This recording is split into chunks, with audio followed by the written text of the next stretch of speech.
né, dos que rezam, dos que lutam, dos que trabalham, né, que era, de uma certa forma, a linha ideológica que mantinha a dominação de classe naquela sociedade anterior à Revolução Francesa. A Revolução Francesa parte de um princípio revolucionário, que era negar aquilo e dizer que todos são iguais, mas implementa a lógica, todos são iguais perante a lei e serão desiguais de acordo com o mérito. O mérito é uma outra forma de justificar a desigualdade, que, como o Mineiro bem disse, na lógica de impor uma determinada racionalidade e não uma crença religiosa, fantástica, anterior, que justificava a desigualdade anterior. Portanto, eu, quando vou dar aula de Revolução Francesa para os meus alunos, eu sempre tento trabalhar essa ideia de que eles não percam a lógica do que a Revolução Francesa tinha de revolução, ou seja, de avanço, né, para o conjunto daquela sociedade que eles estavam e para a sociedade ocidental que eles têm, mas que não percam de vista também o limite daquela revolução, como lá foi colocado. Quando a gente pensa na questão da escola, é a Revolução Francesa, é Napoleão que vai lá inventar aquela história dos liceus e defender uma lógica dizendo que as escolas pudessem chegar a todos, né? E porque era isso, ou seja, era facilitar que o mérito ali chegasse.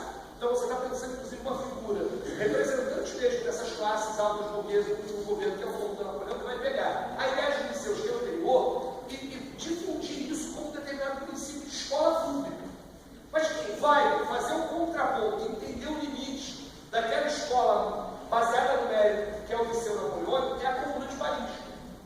E para a gente pensar, alguém estava falando em modelo, eu logo pensei na Comuna de Paris. Eu falei, bom, a gente está pensando em modelo mais recente, mais próximo, mais atual. Mas a Comuna de Paris, no pequeno espaço que ela teve efetiva sobre o Comuna de Paris, ela elaborou um projeto de educação, que era um projeto de educação numa lógica de uma educação pensada para os trabalhadores a partir de um princípio que hoje nós chamaríamos de gestão democrática, talvez de gestão radicalmente democrática.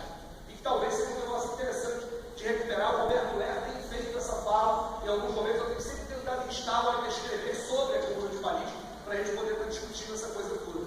E aí, nos 2 minutos, ainda para falar um pouquinho, né, porque aí eu já falei da questão do Mineiro, tinha a quinta pergunta, que falava inclusive da questão da saúde, falava do currículo e perguntava sobre o escamoteamento.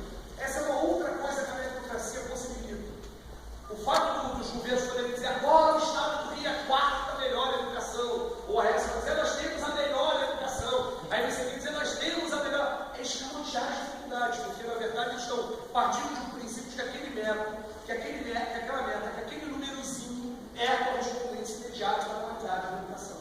Essa operação simbólica talvez seja a mais difícil de contrapor. E nós precisamos fazer isso. Eu sou professor de um colégio, que é o Colégio Pedro II, que aparece sempre nos primeiros lugares. Você imagina o que é para mim dizer para o aluno, esse número aí não quer dizer nada. Aí o cara, porra, mas eu sou né, do melhor colégio.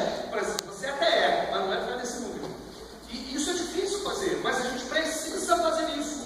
É mais difícil, inclusive, fazer quando você está do lado de quem está se dando bem com essa história dos numerozinhos, do que com quem está mal. Porque quem está mal parece muitas vezes como desculpa. Né? Quando você está mal, você, na verdade, questiona o método e não reconhece os problemas. Mas dizer para quem está num processo como esse, dizer este número, essa meta, essa forma de avaliação está equivocada, porque existem outros parâmetros. E aí eu fecho com essa história da proposta, mesmo com toda a dificuldade. Cada escola pública precisa ser um espaço que pertence à sua comunidade escolar, aos seus funcionários, aos seus professores, aos seus alunos, aos seus pais. Essa é a tarefa de cada professor em cada escola. É claro que para isso precisa, por exemplo, de um tempo de planejamento. Existem lutas a serem travadas para tornar isso possível. Mas a gente não pode abrir mão, em nome de uma realidade que é difícil, desse que é o projeto mais fundamental para quem pensa em educação de forma emancipatória. De que cada escola seja fruto do desejo da sua comunidade escolar e que seja produto desta comunidade escolar. Isto é a proposta que contrapõe a meritocracia. De que esta comunidade se aproprie da escola, que crie metas para a escola, que se aproprie inclusive dos problemas, que faça diagnósticos, que faça críticas, mas que também demande condições. E isso faz do professor